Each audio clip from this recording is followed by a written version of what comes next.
Vamos a tener una charla, una plática acerca del tema de los pacientes y la autonomía. El principio de autonomía, que es uno de los principios bioéticos. Para hablar de este tema, quiero primero plantear el objetivo de la sesión. Me interesa que reflexionemos, que sea esta una sesión de reflexión sobre las implicaciones de la autonomía de los pacientes como principio bioético con respecto al tratamiento y a la toma de decisiones en el modelo de atención actual, de atención de salud actual. Me interesa que tengamos muy presente este verbo de reflexionar, porque yo creo que pues muchos de ustedes los principios bioéticos pues ya los conocen, hay mucho escrito en la literatura, y creo que lo que puede sernos útil es, más allá de la mera información, pues una reflexión, porque además de que seamos profesionales de la salud, médicos, psicólogos, nutriólogos, enfermeros, odontólogos, no sé, cualquier otro personal que exista en el área de la salud, somos muchas profesiones, también somos pacientes, ¿no? Las dos cosas somos. Entonces creo que podemos tomar cierta distancia de este fenómeno del paciente y el profesional de la salud, cualquiera que sea, y ver este fenómeno de la autonomía, reflexionar un poco sobre lo que verdaderamente significa el respeto de la autonomía o el ejercer la autonomía en el caso de que sea uno paciente. Entonces, este es el objetivo, la reflexión sobre este tema. Lo que vamos a revisar durante la sesión, muy brevemente, las bases legales que fundamentan esta plática, ¿no? En el caso particular mío, que soy nutrióloga, pues el derecho a la alimentación. Y en el caso general de los profesionales del área de la salud, el derecho a la salud, ¿no? Entonces, esto es lo primero que vamos a mencionar. También vamos a mencionar los principios bioéticos, como para darle marco a lo que vamos a discutir, en particular el de la autonomía. Vamos a revisar un poquito acerca del modelo de atención actual en salud, el modelo predominante, aunque decimos que ha ido cambiando, bueno, pues hay todavía un modelo predominante. A continuación haremos algunas breves reflexiones, o por lo menos yo les plantearé algunas breves reflexiones que yo me hago, a ver cómo lo ven ustedes. A lo mejor algunas ideas de qué podemos hacer, aquí sí como personal de salud, como los profesionales del área de la salud, y unas conclusiones. Entonces, esto es lo que vamos a revisar durante esta sesión. Bueno, pues como fundamentos legales, a nivel internacional existen, ¿no? La OMS, la FAO, la UNICEF, todas estas organizaciones internacionales hablan del derecho a la salud, de los objetivos del milenio, de la nutrición infantil, la alimentación, el hambre, todo esto. Entonces, a nivel internacional tenemos toda esa base legal que da sustento a la importancia que tiene el tema de los tratamientos en el área de la salud, en el área de la alimentación, y bueno, pues que de ahí se deriva mucho del análisis que podemos hacer acerca de esta situación. En particular, en México, en nuestro país, son derechos constitucionales, ¿no? Están en la Constitución, están en el título primero, capítulo primero de los derechos humanos y sus garantías. Ahí está el derecho a la protección de la salud y a una alimentación nutritiva, suficiente y de calidad. Entonces, es algo que está marcado en nuestra máxima ley, que es la Constitución, ¿no? Entonces, es algo que no podemos dejar a un lado, es una responsabilidad nacional que llega hasta nosotros como profesionales de la salud. Y eso es lo que creo que podemos preguntarnos, ¿no? En este marco, ¿cuál es la responsabilidad de nosotros como profesionales de salud, como gremio de nutriólogos o de psicólogos o de odontólogos, en relación con los derechos fundamentales? Porque de ahí derivan los derechos bioéticos, ¿no? Entonces, esta sería como esta primera reflexión, ¿eh? ¿En qué medida somos responsables de esto en nuestro trabajo cotidiano? Bueno, está allí cuarto y 27, lo resalté porque era lo que me importaba que ustedes notaran. El artículo cuarto es propiamente, el 27 se refiere a todo lo que tiene que ver con la producción de alimentos, que también es indirectamente, no está en el área de la salud, pero indirectamente nos compete, nos pega, ¿no? Entonces, ese también es un artículo constitucional que interviene en la responsabilidad que tenemos ya a nivel institucional y después a nivel individual. Los principios bioéticos, bueno, pues todos yo creo que muy conocidos, el de beneficencia. Aquí en esta imagen que tomé prestada, como que tratan de identificar a quién le compete más. Yo en realidad creo que no estoy tan de acuerdo y entonces creo que todos los principios bioéticos nos competen tanto al que trata como al tratado, ¿no? Al paciente y al profesional de salud. Pero aquí, bueno, estas personas de esta cala de la UNAM proponen que sea, que compete más a esta propia relación del médico y el paciente, del profesional de la salud y el paciente, el de beneficencia.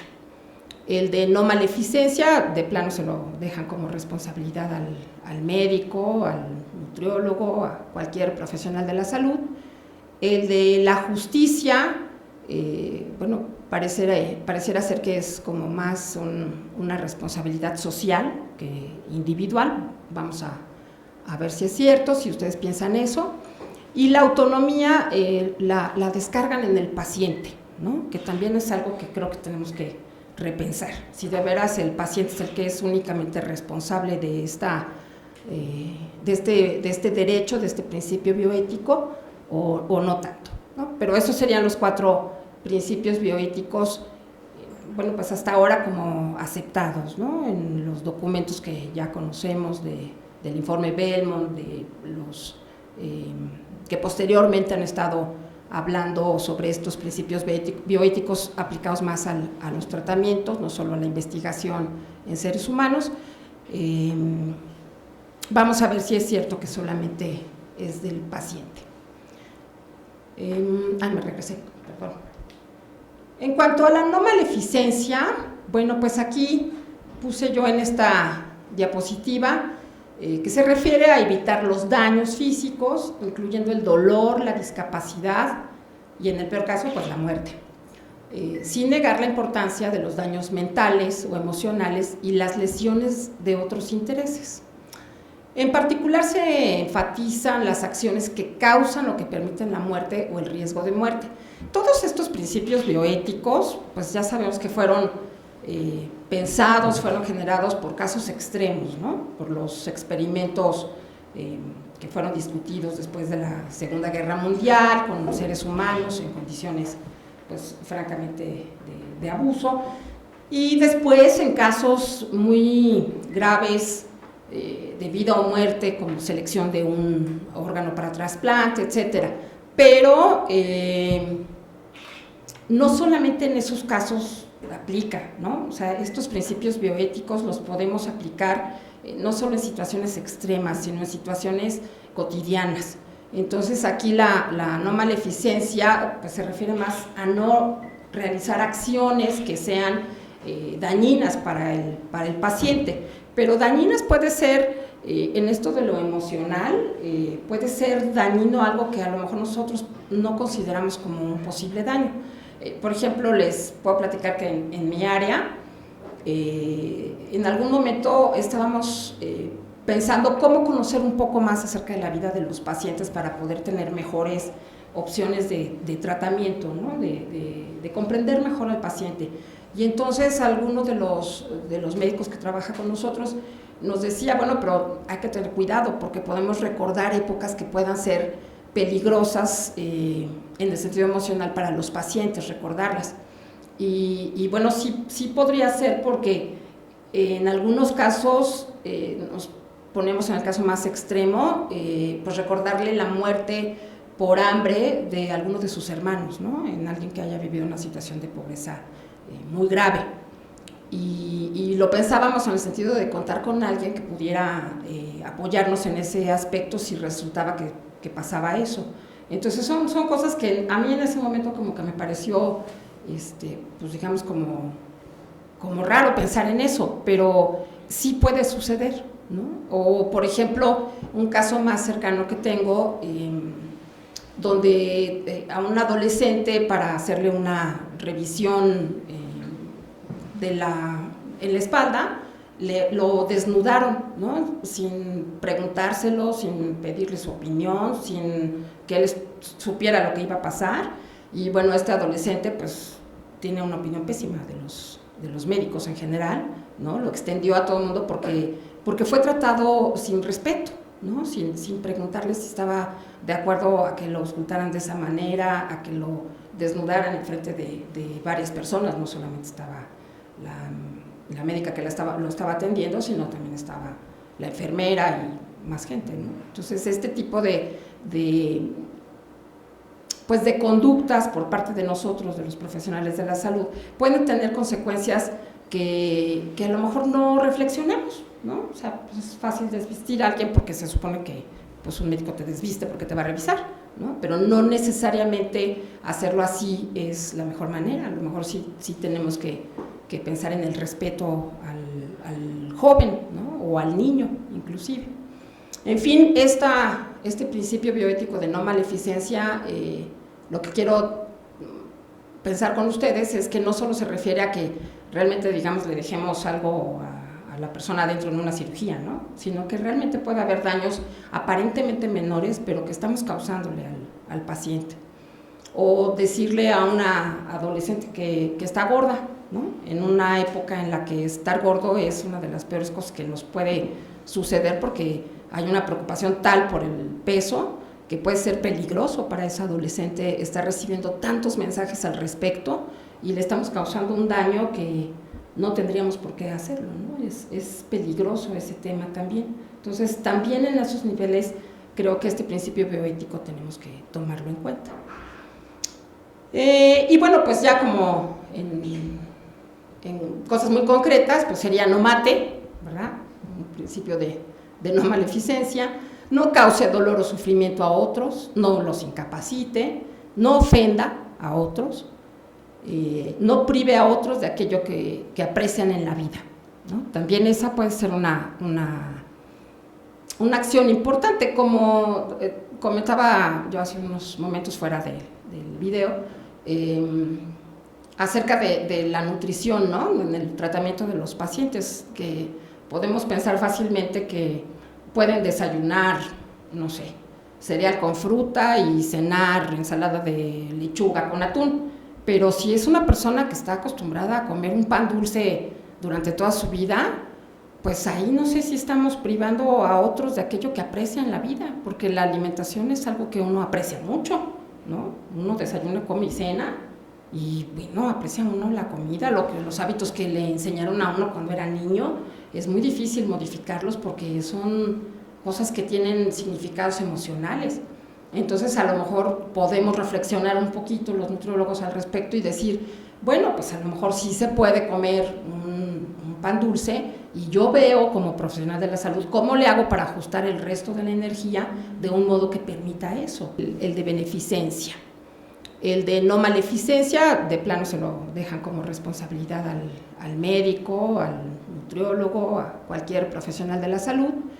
El de la justicia, bueno, pareciera ser que es como más una responsabilidad social que individual. Vamos a ver si es cierto, si ustedes piensan eso. Y la autonomía la descargan en el paciente, ¿no? Que también es algo que creo que tenemos que repensar, si de veras el paciente es el que es únicamente responsable de esta de este derecho, de este principio bioético, o no tanto, ¿no? Pero esos serían los 4 principios bioéticos, bueno, pues hasta ahora como aceptados, ¿no? En los documentos que ya conocemos del informe Belmont, de los que posteriormente han estado hablando sobre estos principios bioéticos aplicados más a los tratamientos, no solo a la investigación en seres humanos. Vamos a ver si es cierto que solamente es del paciente. Me regresé, perdón. En cuanto a la no maleficencia, bueno, pues aquí puse yo en esta diapositiva que se refiere a evitar los daños físicos, incluyendo el dolor, la discapacidad y, en el peor caso, pues la muerte, sin negar la importancia de los daños mentales o emocionales y las lesiones de otros intereses. En particular se enfatizan las acciones que causan o que permiten la muerte o el riesgo de muerte. Todos estos principios bioéticos, pues ya sabemos que fueron pensados, fueron generados por casos extremos, ¿no? Por los experimentos que fueron discutidos después de la Segunda Guerra Mundial con seres humanos en condiciones, pues francamente, de abuso, y después en casos muy graves de vida o muerte, como selección de un órgano para trasplante, etcétera. Pero no solamente en esos casos aplica, ¿no? O sea, estos principios bioéticos los podemos aplicar no solo en situaciones extremas, sino en situaciones cotidianas. Entonces, aquí la no maleficencia pues, se refiere más a no realizar acciones que sean dañinas para el paciente, pero dañinas puede ser, en esto de lo emocional, puede ser dañino algo que a lo mejor nosotros no consideramos como un posible daño. Por ejemplo, les puedo platicar que en mi área, en algún momento estábamos pensando cómo conocer un poco más acerca de la vida de los pacientes para poder tener mejores opciones de tratamiento, ¿no? de comprender mejor al paciente. Y entonces alguno de los médicos que trabaja con nosotros nos decía, bueno, pero hay que tener cuidado porque podemos recordar épocas que puedan ser peligrosas en el sentido emocional para los pacientes, recordarlas. Y bueno, sí podría ser porque en algunos casos, nos ponemos en el caso más extremo, pues recordarle la muerte por hambre de algunos de sus hermanos, ¿no? En alguien que haya vivido una situación de pobreza muy grave. Y lo pensábamos en el sentido de contar con alguien que pudiera apoyarnos en ese aspecto si resultaba que pasaba eso. Entonces son cosas que a mí en ese momento como que me pareció, pues digamos como raro pensar en eso, pero sí puede suceder, ¿no? O por ejemplo, un caso más cercano que tengo, donde a un adolescente, para hacerle una revisión en la espalda, lo desnudaron, ¿no? Sin preguntárselo, sin pedirle su opinión, sin que él supiera lo que iba a pasar. Y bueno, este adolescente pues tiene una opinión pésima de los médicos en general, ¿no? Lo extendió a todo el mundo porque fue tratado sin respeto, ¿no? Sin preguntarle si estaba de acuerdo a que lo ocultaran de esa manera, a que lo desnudaran en frente de varias personas. No solamente estaba la médica que lo estaba atendiendo, sino también estaba la enfermera y más gente, ¿no? Entonces, este tipo de conductas por parte de nosotros, de los profesionales de la salud, pueden tener consecuencias que a lo mejor no reflexionemos, ¿no? O sea, pues es fácil desvestir a alguien porque se supone que pues un médico te desviste porque te va a revisar, ¿no? Pero no necesariamente hacerlo así es la mejor manera. A lo mejor sí tenemos que pensar en el respeto al joven, ¿no? O al niño, inclusive. En fin, este principio bioético de no maleficencia, lo que quiero pensar con ustedes es que no solo se refiere a que realmente, digamos, le dejemos algo a la persona dentro de una cirugía, ¿no? Sino que realmente puede haber daños aparentemente menores, pero que estamos causándole al paciente. O decirle a una adolescente que está gorda, ¿no? En una época en la que estar gordo es una de las peores cosas que nos puede suceder porque hay una preocupación tal por el peso que puede ser peligroso para esa adolescente estar recibiendo tantos mensajes al respecto y le estamos causando un daño que no tendríamos por qué hacerlo, ¿no? Es peligroso ese tema también. Entonces, también en esos niveles creo que este principio bioético tenemos que tomarlo en cuenta. Y bueno, pues ya como en cosas muy concretas, pues sería no mate, ¿verdad? Un principio de no maleficencia, no cause dolor o sufrimiento a otros, no los incapacite, no ofenda a otros, no prive a otros de aquello que aprecian en la vida, ¿no? También esa puede ser una acción importante, como comentaba yo hace unos momentos fuera del video, acerca de la nutrición, ¿no? En el tratamiento de los pacientes, que podemos pensar fácilmente que pueden desayunar, no sé, cereal con fruta y cenar ensalada de lechuga con atún, pero si es una persona que está acostumbrada a comer un pan dulce durante toda su vida, pues ahí no sé si estamos privando a otros de aquello que aprecian la vida, porque la alimentación es algo que uno aprecia mucho, ¿no? Uno desayuna, come y cena, y bueno, aprecia uno la comida, los hábitos que le enseñaron a uno cuando era niño, es muy difícil modificarlos porque son cosas que tienen significados emocionales. Entonces, a lo mejor podemos reflexionar un poquito los nutriólogos al respecto y decir, bueno, pues a lo mejor sí se puede comer un pan dulce, y yo veo como profesional de la salud cómo le hago para ajustar el resto de la energía de un modo que permita eso, ¿no? En lugar de decir, no, o sea, realmente no le pasa nada si no se come su pan dulce y además tiene mucha azúcar y mucha grasa, entonces mejor no, y ya, ¿no? O sea, yo creo que hasta esos niveles también implica la reflexión de los principios bioéticos en la práctica cotidiana. En fin, son mis opiniones también, ¿verdad? Cada quien aquí, por favor, reflexione sobre lo que piensa al respecto. En cuanto a beneficencia, que es uno, yo creo que de los principios más claros, pues implica la acción que tiene por finalidad el bien de otros, ¿no? En la no maleficencia es más bien evitar acciones que dañan. Aquí es buscar acciones que beneficien, ¿no? La beneficencia positiva requiere la provisión de beneficios. La utilidad requiere un balance entre beneficios y daños. O sea, sabemos que muchos medicamentos, bueno, pues tienen efectos secundarios o tratamientos en general, ¿no? Puede haber beneficios y puede haber daños y bueno, hay que hacer un balance, pero aquí digamos que no sería solo del profesional de la salud, ¿no? Me adelanto un poquito a la autonomía, pero tendría que ser una discusión con el paciente y no solamente una discusión entre los miembros del equipo de salud. Cuando la beneficencia se practica sin considerar la opinión del paciente, pues entonces caemos en conductas pues paternalistas o también autoritarias, las dos cosas, o a lo mejor está incluido en el paternalismo el ser autoritario, que estamos tan acostumbrados que es a veces difícil notarlo.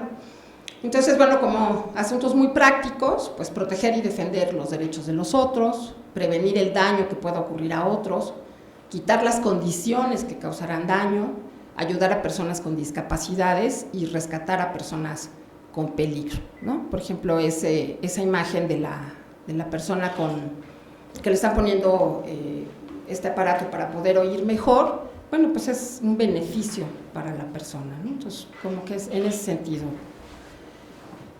La justicia, tan difícil la justicia, ¿no? Por eso pongo esta caricatura, que bueno, la justicia es ciega, pero también si la justicia es ciega, pues se puede hacer lo que sea con la justicia, al fin que no se da cuenta, ¿no? Porque está ciega. Entonces, bueno, es difícil la justicia, pero se refiere este principio bioético a una distribución imparcial, equitativa y apropiada en una sociedad, determinada por normas justificadas que estructuran los términos de la cooperación social. Ahora, en nuestras sociedades que no son ni equitativas ni justas, pues es difícil este mismo principio bioético de la justicia. Pero bueno, respecto del Estado, se refiere a una distribución equitativa de los recursos para prestar los servicios de salud, de investigación, etcétera, ¿no? Y significaría que cada uno tenga acceso a los servicios médicos por lo menos adecuados dignos y básicos, ¿no? Entonces, en ese sentido, la justicia. Y en el trato con el paciente de manera más individual, el profesional de la salud no puede anteponer juicios de valor ni hacer distinciones por origen racial, sociocultural o socioeconómico, ni por creencias religiosas, ideológicas o de otra índole.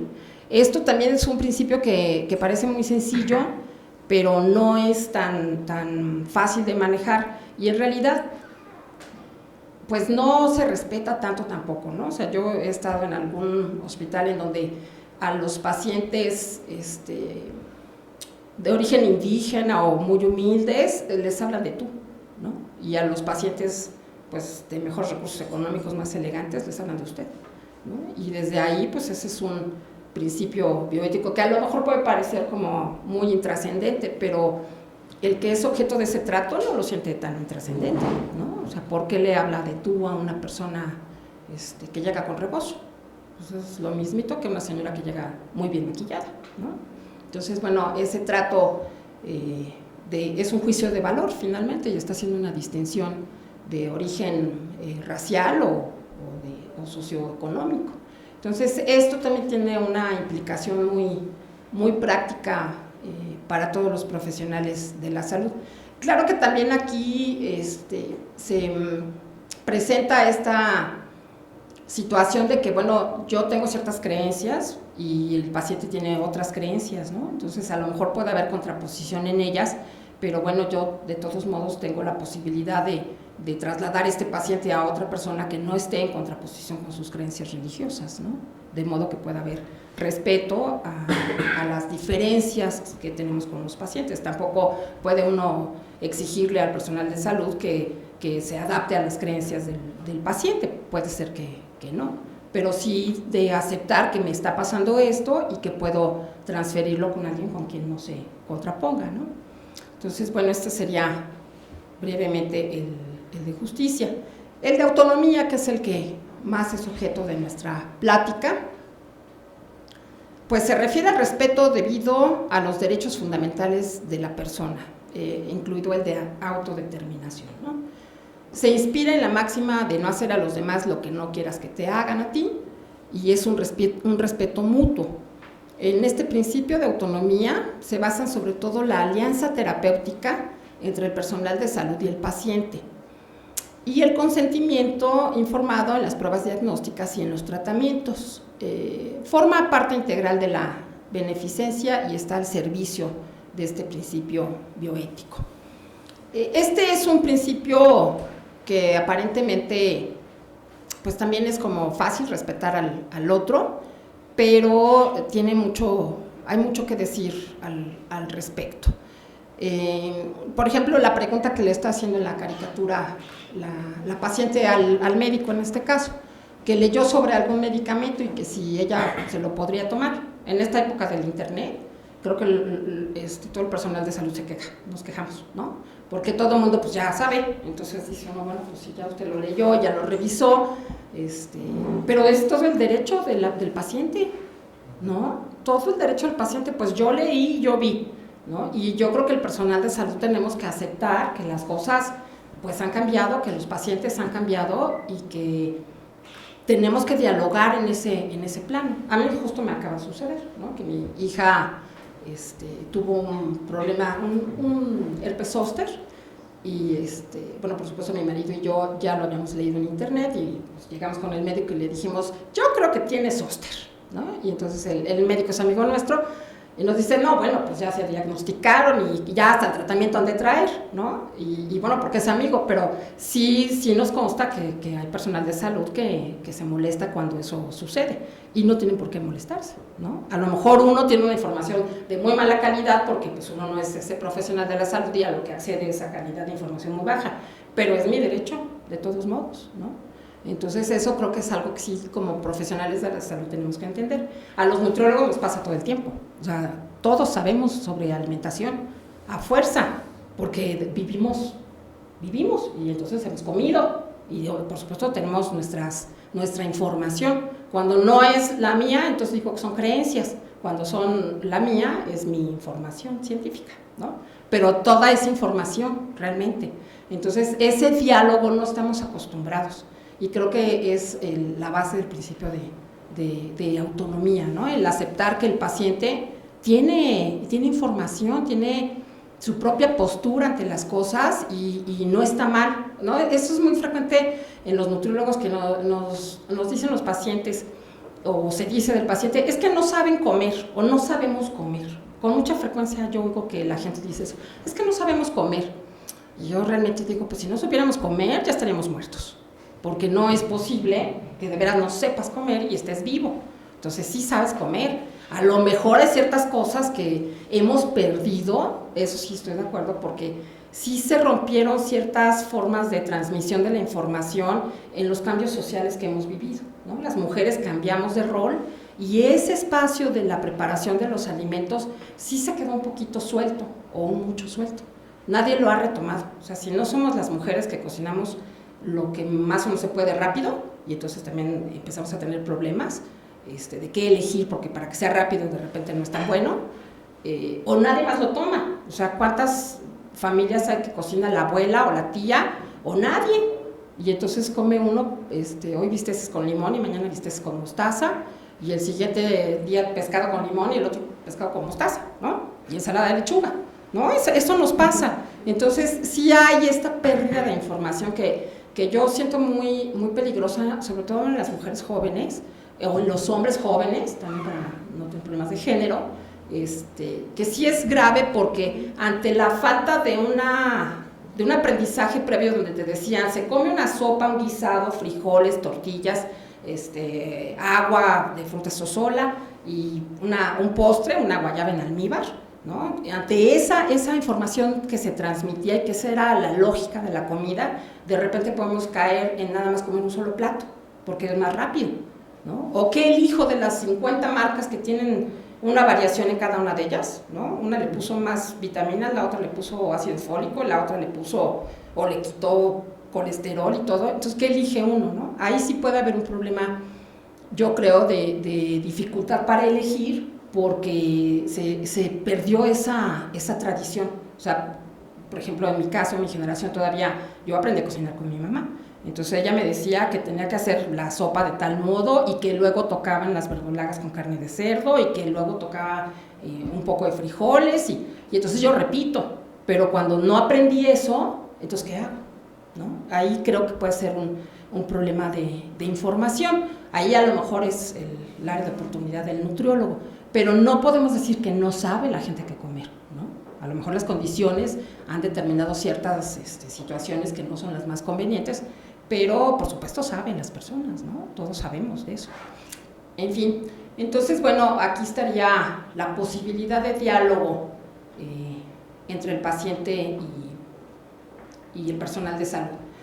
Busqué como varias definiciones para dejar como muy claro qué es la autonomía, y bueno, aquí planteo que supone primero pues considerar a cualquier miembro de la especie humana, cualquier persona, como un fin, nunca como un medio, ¿no? O sea, las personas merecen ese lugar. No son medio para lograr nada ni para demostrar nada, sino un fin en sí mismos, ¿no? Tenemos derecho a ser respetados como agentes libres, aunque no en todo momento actúe yo de manera libre. Y tenemos el deber de respetar la autonomía de los demás en la determinación del curso de acción de un tratamiento de acuerdo con el proyecto elegido por la propia persona, ¿no? O sea, aquí nos vamos a enfrentar a varias cosas que más adelante vemos, pero digamos, es ese respeto a lo que el otro opina sobre su enfermedad, sobre su situación, ¿no? Tiene una opinión, tiene un objetivo. O sea, nadie se comporta como lo hace, como tan arbitrariamente, tiene una lógica. A veces nosotros no conocemos la lógica, pero tiene una lógica, ¿no? O nos parece como, ¿cuál será la lógica de si tiene el colesterol alto y los triglicéridos altos y por qué sigue comiendo eso? Pues no la conocemos, pero una lógica sí existe. Lo que hay que tratar de averiguar es cuál es esa lógica, ¿no? Conocer el pensamiento del paciente porque por alguna razón hace lo que hace. Bueno, puede ser la autonomía considerada como una facultad o condición sustantiva de la realidad humana. A mí me importa mucho esta palabra sustantiva porque no es algo adjetivo, no es algo que no sea sustancial en la persona, ¿no? Yo creo que el respeto a la responsabilidad y la responsabilidad son sustantivos a la condición de ser humano. Y bueno, también de una manera más simple puede ser vista como el acto de la elección autónoma, ¿no? La acción autónoma tiene 3 condiciones: una intencionalidad, un conocimiento y una ausencia de control externo. La intencionalidad siempre es o no, ¿no? O sea, yo tengo una intención o no tengo esa intención. Por eso les digo que no existe tanto la conducta como arbitraria, como que se me ocurrió ya, sino tiene una intencionalidad. Y el conocimiento y la ausencia de control externo pues puede variar. Entonces, bueno, aquí lo que se plantea es que las acciones pueden variar en autonomía, pueden ser más o menos autónomas. No es que soy autónomo o no soy autónomo, sino hay gradación en la autonomía, que me parece muy importante porque a veces uno piensa que los pacientes no pueden decidir nada, porque no dicen nada, pero a lo mejor hay ciertas cosas que sí pueden decidir y en este proceso pues ir aumentando la autonomía del paciente. Yo creo que esa puede ser una función extra, colaborar en el desarrollo de la autonomía. Bueno, aquí está también otra definición como una obligación de respetar valores y opciones personales de cada individuo en aquellas decisiones básicas que le atañen, ¿no? También se presupone que puede equivocarse, ¿no? O sea, uno puede estar equivocado en la elección que uno hace, pero es el derecho de uno de elegir, ¿no? En fin, aquí pueden ustedes ver más comentarios al respecto. La libertad externa y la libertad interna, que yo creo que sí son componentes indispensables de la autonomía, ¿no? Hay condiciones o condicionantes externas, presiones externas que pueden limitarnos, y también hay limitaciones individuales que pueden interrumpir esta autonomía o limitar esta autonomía, ¿no? Como puede ser el caso de en el asunto interno, pues de la facilidad de expresar lo que uno piensa o siente, ¿no? La escolaridad de los pacientes a lo mejor pudiera ser un factor, y también, bueno, como libertad externa, pues si en una consulta de 15 minutos, pues quién sabe si se pueda uno expresar mucho, ¿no? Pero bueno, son características. Entonces, yo creo que ya nos queda claro que es el principio de autonomía, ¿verdad?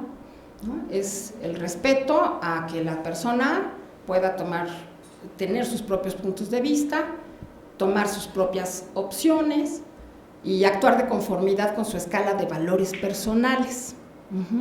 En el campo de la salud, pues es tratar con respeto a las personas en la comunicación de informaciones, asesorar y favorecer sus decisiones autónomas respecto a su salud. Y exige también negativamente que las acciones autónomas de las personas no sean sometidas por terceros a controles externos que las limitan o impiden. Bueno, pues todo esto suena como que muy requete bien, ¿verdad? Y estos derechos, pues a respetarlos, ¿no? No como con los 10 mandamientos. Hay que respetar los derechos bioéticos. Bueno, está muy bien. Pero ya en la práctica, pues ya las cosas se nos complican un poquito, ¿no? Para todos, para el paciente y para el personal de salud. Ahora, el paciente y la autonomía, ¿en dónde? Porque comentaba yo que en casos extremos, no que sea fácil, pero es una serie de dilemas que se presentan. Pero en el campo, por ejemplo, de la nutriología, nosotros trabajamos mucho a nivel de atención primaria, ¿no? De prevención, de modificación de hábitos de alimentación, de propuestas de mejorar los estilos de vida, etcétera. Y también pues hay muchos médicos, muchas enfermeras, muchos psicólogos que trabajan en este nivel de atención.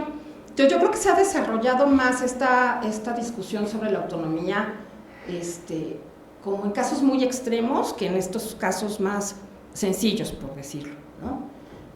Y es de donde me interesa platicar al respecto de la atención primaria. a la salud, ¿no? Porque aquí comento, en una unidad de cuidados intensivos, pues es muy diferente la situación. Ahí el médico a lo mejor tiene que actuar porque si no se muere. Entonces, bueno, eso de la autonomía, pues habrá que ver, ¿no? El paciente está muriéndose, bueno, pues haces de cierto modo las cosas. A lo mejor sí da el tiempo de que, pues el consentimiento informado, a lo mejor puede ser, pero es una situación muy diferente a la que nosotros vivimos diariamente con los pacientes que llegan a nuestra consulta, ¿no? En la atención primaria. Entonces, mis reflexiones van en ese sentido.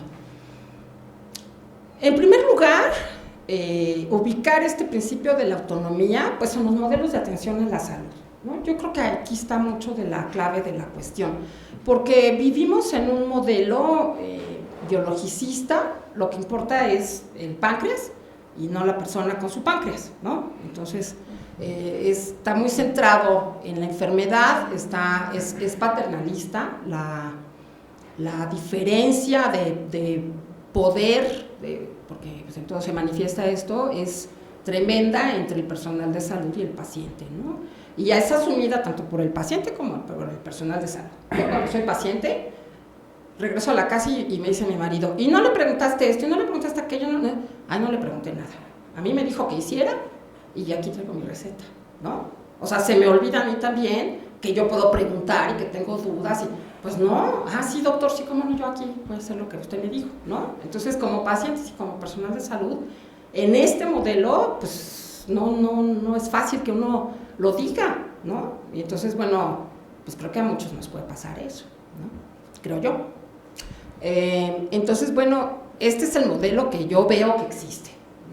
Las estudiantes que nosotros formamos, las nutriólogas que formamos, pues se presentan ya como nutriólogas, ya terminaron y ya están a punto de la titulación y se van a servicio social. Y se integran, pum, llegan a la clínica y empiezan a trabajar pues con el modo que se trabaja en la clínica. No hay una reflexión acerca de nada de eso, se integran, punto. Y entonces realmente no reflexionamos sobre cómo estamos atendiendo a nuestros pacientes, nos integramos al modelo de atención, punto. Y en nuestro currículum, y que yo sepa, en ningún currículo de formación de nutriólogos existe esta revisión de los modelos de atención, de cómo atendemos a los pacientes, ¿no? Entonces, pues, ¿cómo es el intercambio de información? Unidireccional, prescriptivo, ¿no? Es del personal de salud al paciente. Y insisto, yo me porto igual, o sea, yo voy al médico y el médico me dice, y yo, sí, doctor, ¿cómo? ¿No? Entonces, eso nos pasa. ¿Cómo es la deliberación acerca de las decisiones? Pues la mínima legal requerida, ¿no? El consentimiento informado que tanto comentamos, pero en este nivel de atención, pues difícilmente hay consentimiento informado. Nosotros sí tenemos, por ejemplo, pero pues también se lo damos al paciente, lo lee y no sé si realmente alguien lo reflexione de los propios pacientes, porque además es una consulta de alimentación, ¿no? Entonces, como que también dice el paciente, pues, ¿qué me van a hacer? O sea, me van a decir que coma más frijoles y menos carne, ¿no? Pero es también lo mínimo legal requerido, no hay otra deliberación al respecto, que yo creo que es uno de los problemas graves de la falta de autonomía, ¿no? La toma de decisiones.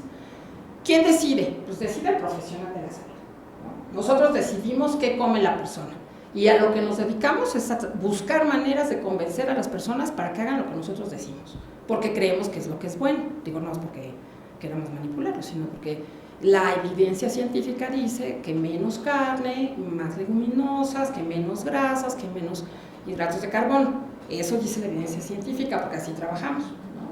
¿Y cómo le hacemos con el paciente para que nos haga caso, para que nos obedezca? Y hay tratados y publicaciones miles sobre cómo lograrlo, ¿no? Cómo hacer que se adapte a lo que nosotros queremos.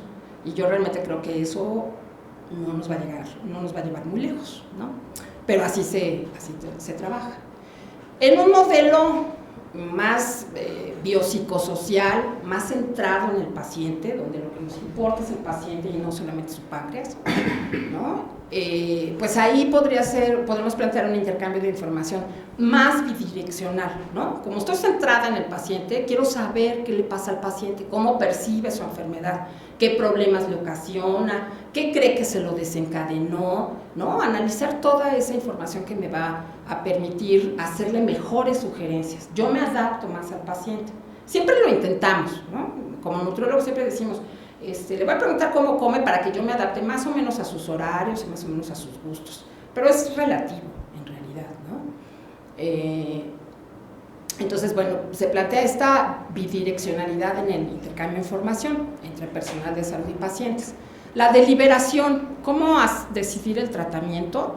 Pues con toda la información necesaria, suficiente y relevante para la toma de decisiones, toda la que se requiera, no la mínima, para que no me vayan a demandar o para que no tengamos aquí otro problema, ¿no? Toda la necesaria. ¿Y quién decide? Pues juntos, ¿no? Por supuesto, el profesional de la salud siempre pues tiene una información que por eso es el profesional de la salud, pero de todos modos el paciente puede también participar, ¿no? Recuerdo un caso también, yo les platico cosas de mi familia porque me son significativas, ¿no? Entonces mi marido fue al médico y el médico le dijo, yo creo que tienes tal y entonces tienes que ir a hacerte estos estudios, ¿no? O tomarte este tratamiento, creo que era tomarse un tratamiento. Y entonces mi marido, que se conoce, dice, yo creo que no, como que no me late que sea eso, yo creo que estoy en una infección o no sé qué, ¿no? No es médico tampoco mi esposo. Y pasó el tiempo y total que realmente tenía razón mi marido, ¿no? A lo mejor ya lo cuento medio borroso porque no me acuerdo de los detalles, pero realmente sí tenía razón mi esposo y el médico le dijo, pues sí, creo que sí tenés razón, o sea, no era esto otro, pero sí te conoces, ¿no? Entonces creo que eso también es algo que desechamos de principio, no le damos ninguna validez a lo que el paciente nos está comentando que le pasa y decimos, no, bueno, son sus nervios, pero no, a lo mejor sí hay algo más que su percepción como anecdótica, ¿no? Bueno, entonces esto del modelo de atención yo creo que es una de las razones principales por las que tenemos problemas en el respeto a la autonomía de los pacientes. Algunas reflexiones que me surgen con todo esto que hemos revisado hasta ahorita. El poder de decisión, porque se da en una relación muy asimétrica, ¿no? Entonces, pues aquí puse una relación muy asimétrica y lo que creo que podríamos hacer es hacerla menos asimétrica. A lo mejor va a seguir habiendo asimetría, ¿no? A lo mejor sí voy al ginecólogo y el ginecólogo me dice, no, pues tienes que hacerte este estudio y a lo mejor tienes esto y no sé qué, y yo dije, pues sí, ¿no? Porque pues me lo está sugiriendo, o tengo que ver al oncólogo porque yo vi algo raro, claro, ¿no? O sea, es un respeto también al profesional de la salud que sí, bueno, creo que ahora se quejan muchos de que están siendo muy golpeados por esta autonomía de los pacientes, pero menos asimétrica, ¿no? Menos asimétrica, y yo creo que es responsabilidad de ambos, porque también una cosa que se presenta en los pacientes es que estamos tan acostumbrados a este modelo de trabajo, de atención en salud, que el propio paciente no habla. Y a lo mejor le preguntamos si quiere decirnos algo o qué sabe, y a lo mejor se molesta y nos dice, no, pues si yo vengo con usted para que usted me diga, ¿no? Porque usted es el que sabe, si no, ¿para qué vengo con usted? Entonces podemos encontrar hasta esa situación también del paciente. No necesariamente quieren ser autónomos, porque también implica responsabilidades. Entonces la cuestión es de las dos áreas, ¿no? ¿Queremos un paciente autónomo responsable? Pues quién sabe, a lo mejor no, porque es más fácil que no sea, pero éticamente, ¿no? Que estamos en asuntos de bioética, pues sí queremos un paciente autónomo, ¿no? Queremos un paciente con el que se pueda dialogar y que pueda realmente funcionar mejor su tratamiento, porque lo que hemos visto es que el abandono de los tratamientos de todo tipo, pues es altísimo. Entonces a lo mejor lograríamos algo de esta manera. Ahora, la típica respuesta de todos los profesionales de la salud, pues es que estamos asumiendo en este principio de autonomía, pues que es un paciente ideal, consciente, informado, libre, educado de forma occidental, ¿no? Porque no cualquier educación, estamos asumiendo que es de forma occidental, que es capaz de tomar decisiones y deseoso de tomar decisiones, y que toma su destino en las manos y con pocas restricciones contextuales, ¿no? No estamos hablando de a veces los servicios que tenemos de 15 minutos y 25 pacientes por día. Entonces de eso hablamos cuando hablamos de la autonomía. Pero esa sala que puse ahí, pues habría que preguntarle a cada uno de sus pacientes si de veras quiere ser autónomo, o si de veras es o puede ser autónomo. Pues quién sabe, ¿no? pero digamos de nuestra responsabilidad, pues sí podemos hacer algunas cosas para fomentar la autonomía de nuestros pacientes. Es difícil hablar de la autonomía para nosotros mismos porque estamos asumiendo que el otro en realidad no es muy diferente de nosotros y puede ser muy diferente, ¿no? Hasta ahora hemos tenido como invisibilizadas las diferencias que hay entre nosotros, ¿no? Y aparentemente somos iguales, pero no es cierto. En la clínica que nosotros tenemos llegan pacientes derechohabientes del instituto, del ISSSTE, y llegan pacientes que no son derechohabientes. Y se ven similares, pero cuando hacemos entrevistas a profundidad, que hicimos un trabajo al respecto, pues resulta que muchos eran migrantes de primera generación o hijos de migrantes, y entonces tienen hábitos de alimentación diferentes, ¿no? E historias de vida diferentes, algunos de ninguna pobreza y otros de realmente hambre.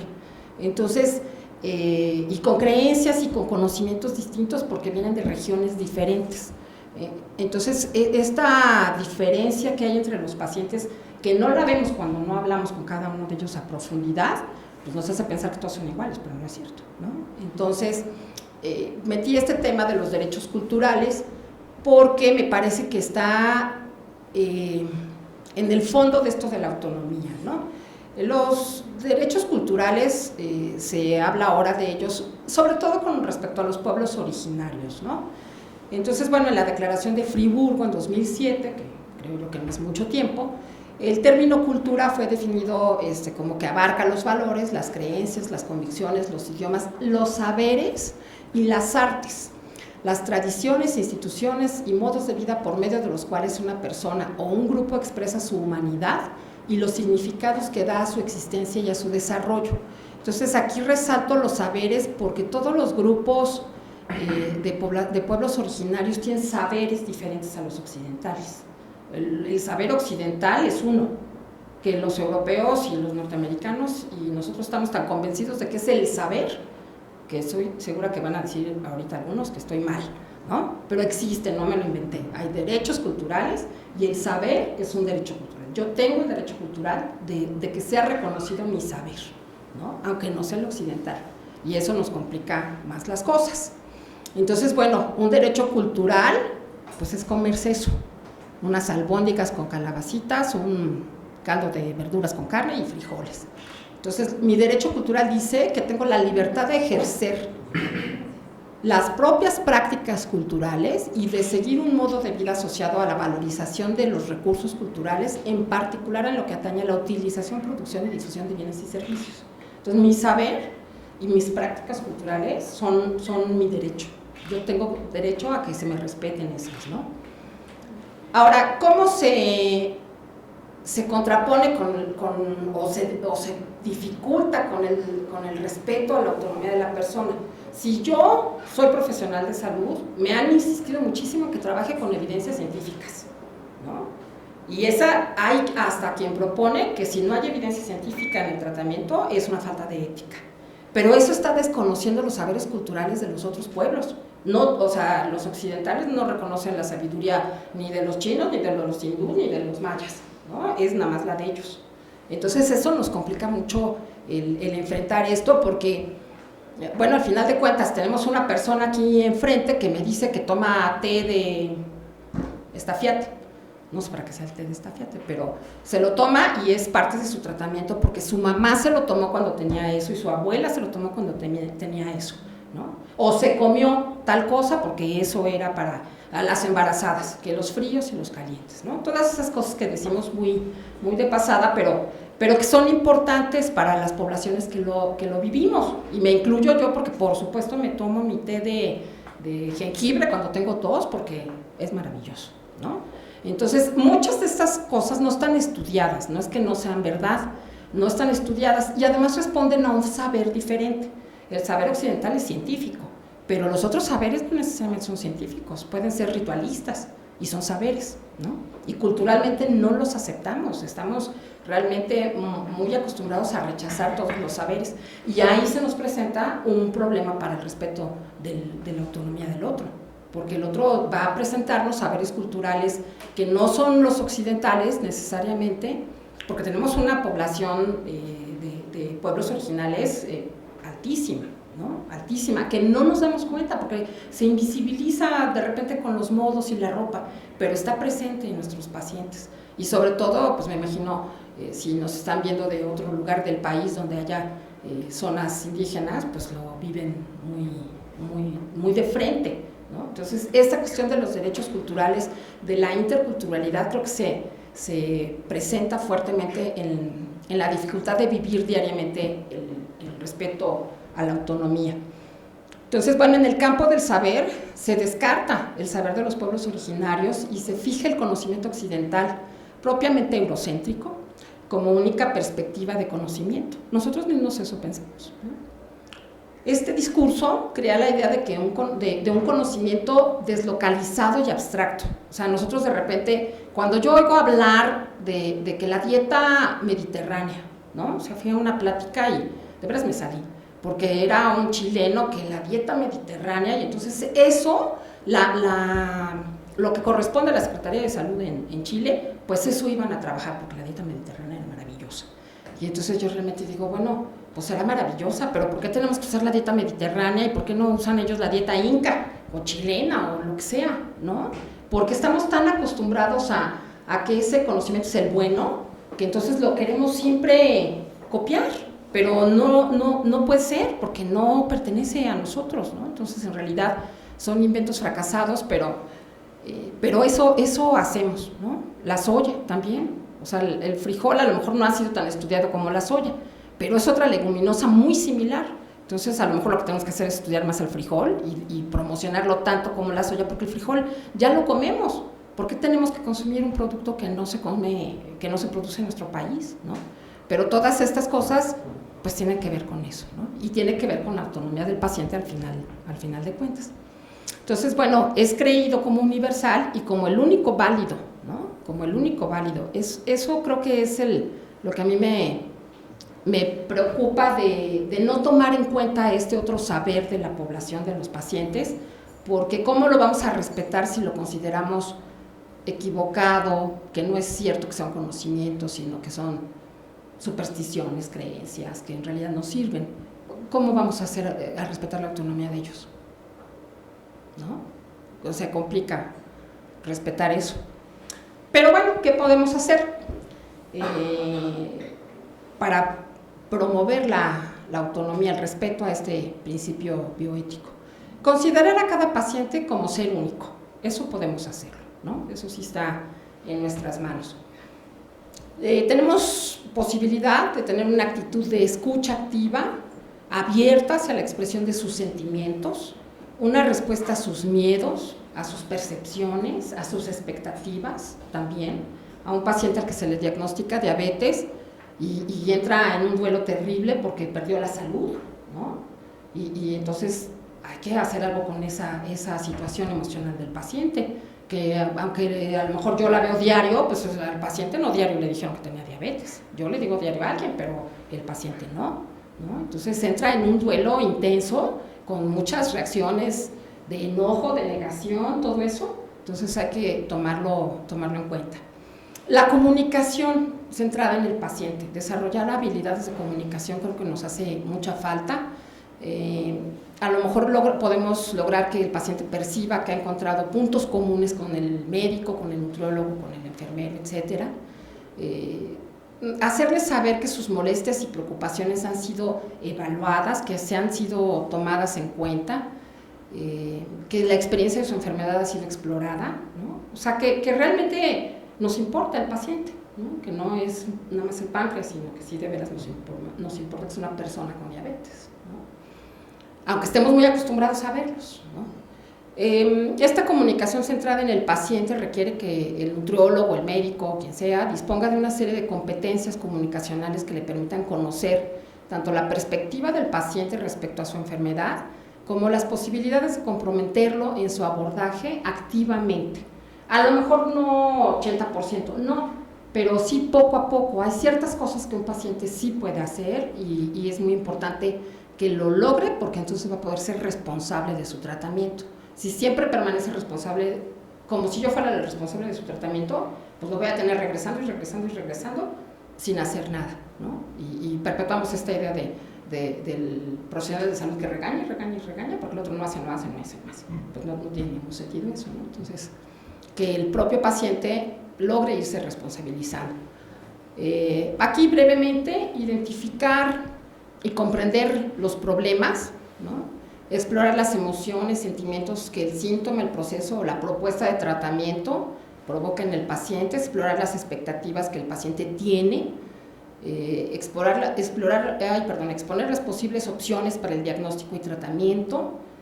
Las expectativas, perdón, es que me quedé pensando que son muy importantes. Por ejemplo, en sobrepeso y obesidad, las expectativas generalmente de los pacientes son muy irreales, o sea, llegan generalmente, o sea, uno cuando va a buscar ayuda generalmente ya está como hasta acá del problema, ¿no?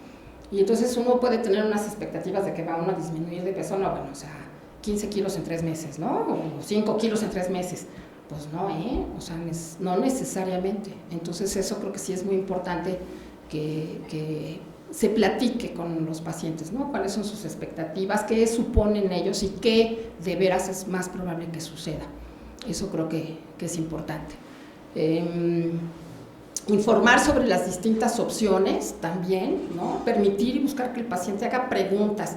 Yo creo que aquí no solo es permitir, sino de veras como tratar de propiciar un diálogo con el paciente, porque efectivamente no es fácil. La gente no está acostumbrada a hablar y es difícil que te digan las cosas porque les da miedo. Por ejemplo, les puede dar miedo simplemente que crean que no sabes, o que te vas a enojar porque te cuestiona, o si consulta a otra persona porque también te vas a enojar porque fue a preguntarle a otro, y eso creo que uno tiene que ir propiciando que las personas vayan participando, ¿no? en lo que se va haciendo. Explorar el grado de participación que desea también tener el paciente, ¿no? en la toma de decisiones, porque insisto, pues no todos los pacientes quieren participar. Explicar, alcanzar acuerdos y ayudar a actuar, ¿no? Ser lo más claros que pueda uno, definir adecuadamente el problema sobre el que se tomarán las decisiones, explicar el tratamiento, ofrecer información adaptada a los problemas y necesidades del paciente, con claridad, que exprese sus dudas, darle tiempo, ¿no? A veces todo es tan rápido que uno no puede ni pensar lo que le están diciendo, entonces darle un poco de tiempo. Ya sé que estas son cosas siempre pues muy en el deber ser, pero pues procurar eso. Creo que una consulta para eso vale la pena, ¿no? Aunque no haya otra cosa, sino que esa sea la consulta, si es que de veras no tenemos el tiempo posible. Si se ha comprendido la información, pero corroborarlo, ¿no? Solemos decirle al paciente, ¿y si le queda claro? Sí, ¿no? A ver, ¿qué le queda claro? ¿Qué fue lo que yo le dije? ¿Qué tiene que hacer? ¿No? Eso sí, vamos a ver si sí es claro, porque si no, pues no sabemos si fue claro o no. Permitir que tome la decisión o indicar que se puede aplazar. A lo mejor hay personas que no son rápidas, yo me incluyo, o sea, yo necesito tiempo para pensar las cosas, no puedo decidir tan rápido, ¿no? Necesito tiempo para valorar, para ver qué otras cosas se me ocurren. Entonces, también, estoy hablando del primer nivel de atención, entonces ahí podría haber cierto tiempo para tomar la decisión. Habrá casos en los que no, también, ¿verdad? Y conseguir compromisos explícitos del paciente en su plan a seguir, ¿no? Que se compromete el paciente a ciertas cosas. Las barreras, pues ya sabemos, el tiempo limitado, sobre todo en el sector público, la falta de aplicabilidad por las características del paciente, la falta de aplicabilidad por la situación clínica que no puede esperar, la percepción de que el paciente no desea participar. Yo tengo mucho esa percepción y estoy segura que se puede modificar. La cosa es que estamos acostumbrados a este tipo de modelo de atención de salud. No estar de acuerdo con preguntas, con preguntar al paciente el tipo de rol que prefiere. O sea, este diálogo a partir del profesional de salud puede incomodar a muchos, ¿no? O sea, se les hace perder el tiempo en lugar de dedicarse a lo que de veras van, ¿no? Entonces eso también puede ser una barrera. Y conclusiones. Bueno, aquí puse la portada del libro de los principios de ética biomédica. Y bueno, la autonomía pues es un principio bioético, un derecho humano y cultural que presenta multitud de aristas y que parece que habrá de tenerse en cuenta en la práctica cotidiana con los pacientes con los que trabajamos. Y pues considero que es un asunto práctico, vivencial, no teórico, ¿no? O sea, teoría pues hay mucha, pero ¿qué podemos hacer en la práctica diaria, en la consulta?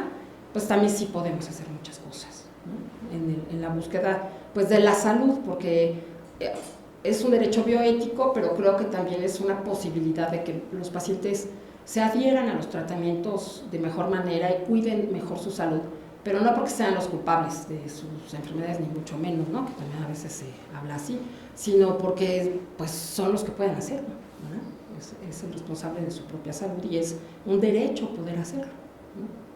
Pues eso sería todo. Muchas gracias por su